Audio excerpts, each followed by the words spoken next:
Everyone thinks they know what Bali is. Cheap villas, smoothie bowls, laptop lifestyle. But after actually living here, I can tell you it's not actually like that. I came here because it looked perfect, but it actually wasn't. But after a few months away, I still decided to go back. And now I understand why most people leave Bali, but I'm also gonna tell you why I came back.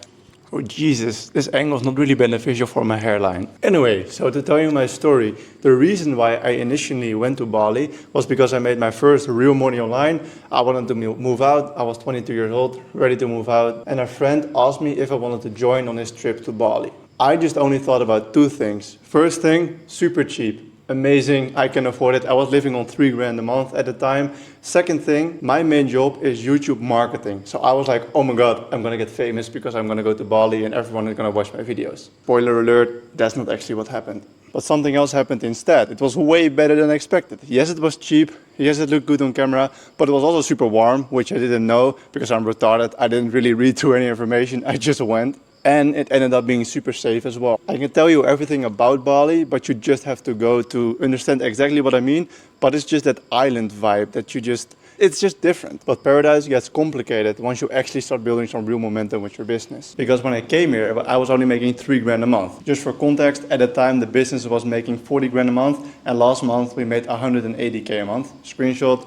So yeah, it gets more complicated. I started getting more responsibilities, and the people that I work with are all in the US, like my colleagues that I run the agency with, but also all our clients are all based in the US. So I started getting way more calls, 11 p.m., 12 a.m., 2 a.m. And besides that, the friend that I went with, he came from New Zealand, he went home. So I was there, like the first 3 weeks he was there, and I was there for 8 weeks in total, but I was alone for the last 5 weeks. So loneliness really started to get to me. My colleagues decided that we were gonna move into Medellin in the big penthouse. You can also see it on this channel. And so the time zone was fixed because we all lived in the same house in Medellin, which is basically the US time zone, obviously. And my loneliness problem was also solved because I was living with my best friends, which was fucking awesome. We did a bunch of awesome stuff. You can see more on my Instagram or my Raw channel. So then you might ask me, why the fuck did you go back to Bali if you had such a great time there? After those 3 months in Medellin, everyone wanted to see their family again. For me, that's in the Netherlands. For them, that's in Boston and Texas. But the whole reason why I moved out to Bali in the first place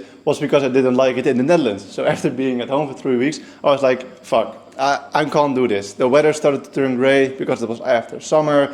It's cold, clouds, it's super expensive. I was living with my parents, which is not really ideal. The people are not very nice to be around. And so I decided it was time to leave again, which in this case was to Bali. Because the thing is, you simply can't have everything. You have to make sacrifices for the place that you want to be. And I noticed that I'm a better entrepreneur and a more fun person to be around. That's when the sun is out, when I have like these clothes on, basically, always the same clothes, when I don't have to wear like big jackets and like hoodies and shit. I don't want that. I want it to be warm, sunny, lively, aesthetic, but also very safe, friendly, and of course it helps that it's cheap as well. But I just told you that our business scaled to 180K a month and we're on track to do more than 250K next month. And I'm the CTO of the business, so I have a lot of responsibilities with especially a lot of calls. So then you might ask me, how the fuck are you gonna do that if the time zone in the beginning was already fucked? How the fuck did you solve that? And that is where my real only sacrifice comes in. As we speak, let me look. Don't look at my hairline. I'm gonna punch you in the face.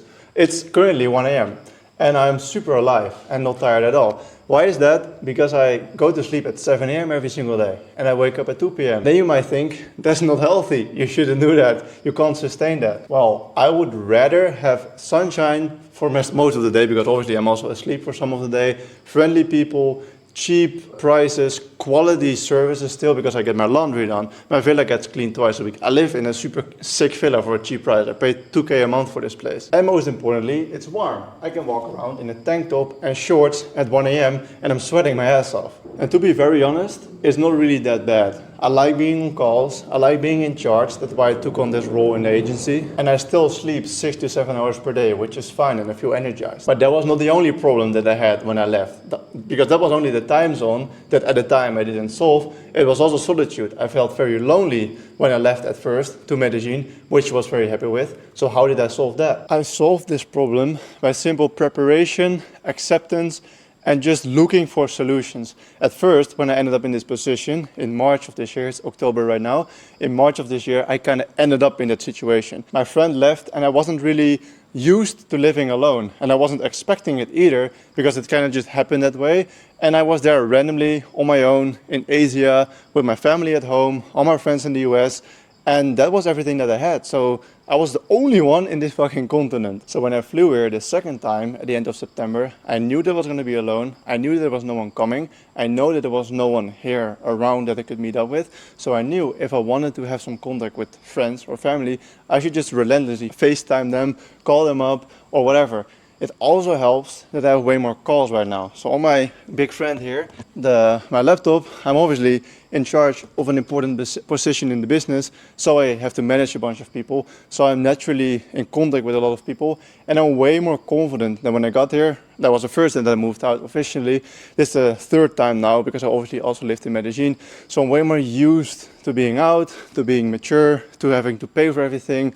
So I can just communicate with more people easier. The first time I found it scary, I was a little bit insecure. I was also like more poor, so I had less money to be out the whole day. Now I'm just outside the whole day doing stuff. I'm just working in cafes, but then you're automatically in contact with people as well. Hello, wait, they're outside. Like you could just walk there, and the people just walk by.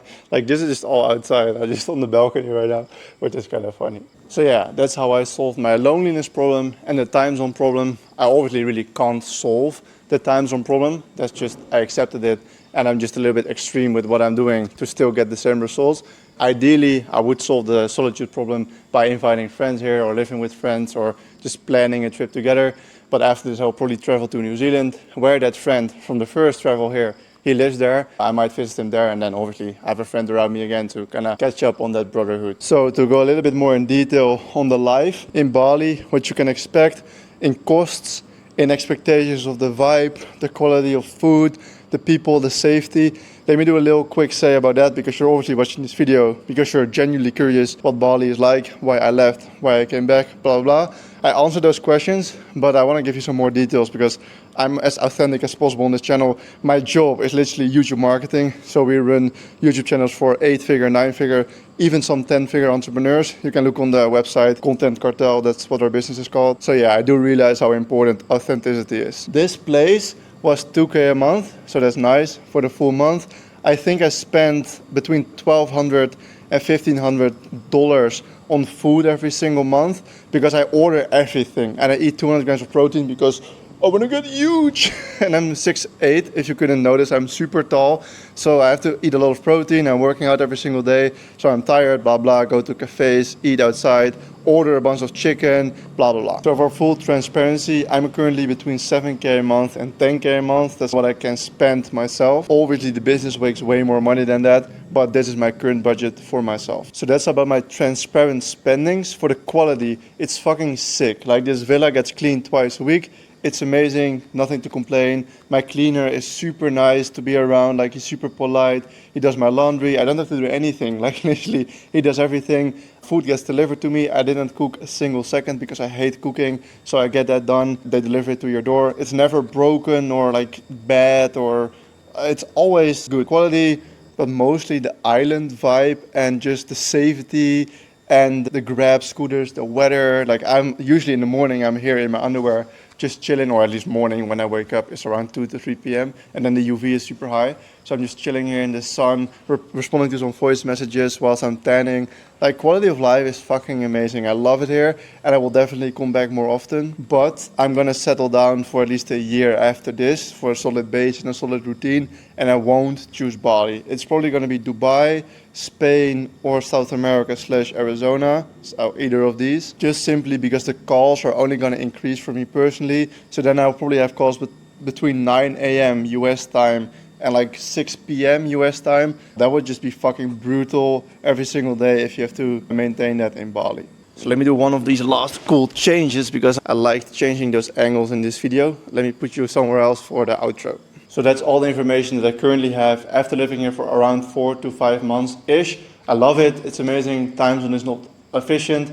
It would be great if you have some friends around. I currently chose to be in solitude. If you can't handle solitude, then definitely don't do it. Then it's not for you, at least living alone, obviously. And if you make at least $1 million a month yourself with your business and you want some help with your marketing, click on the first link in the description. I'm just pointing here, but this is not the description. The Content Cartel, we could do a call, whatever. I'm not trying to sell you anything, but if you want some cool marketing and be part of the best marketing agency of the world, subjectively, we have the best results.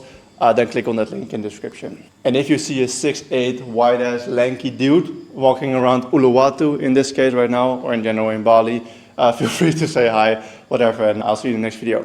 Peace.